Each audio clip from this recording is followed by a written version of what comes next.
Carl-Byington was rock climbing in West Virginia in 2003 when he sustained a major leg injury. Doing that, and I was about 300 feet up on the side of the south pinnacle of Seneca Rocks, and I was trying to get a piece of protection in there that I just couldn't quite get worked out, and it was starting to rain and a little misty, so the conditions were turning a little rough, and I was getting a little impatient with it, and I finally thought I had something that was going to hold. Basically, it's just a little aluminum chuck that you put into the rock and get it cammed in there, and I tested it by pulling it, and unfortunately it popped out on me. So I'm just flying down, going like pancake, face first, and onto a big rock outcropping below me. So I fell about 70 feet this way, and I remember what was going through my mind. It was, wow, I'm falling farther than I should be. And then it was, those trees are getting a lot closer. They're getting way too close. I remember those thoughts because it's kind of happening in slow motion. Then at the last second, I was fortunate that instead of pancaking like this, the rope jerked me, and I hit both my legs like that on the outcropping of rock. And then I bounced off, and I'm hanging below there. So Carl ended up at Geisinger Medical Center in Danville, where he was treated by Dr. James-Widmaier. Carl's injury was extremely severe.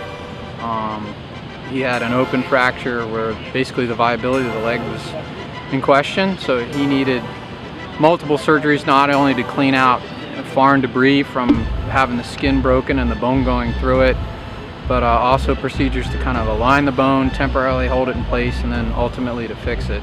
And then it took a while for it to heal. I said, look, we got to just get back up to Pennsylvania. Let's get to Hershey or Geisinger. And they called both Hershey and Geisinger Medical, and Hershey wasn't able to take me, but I was fortunate that Dr. Widmaier said, yep, we'll take him.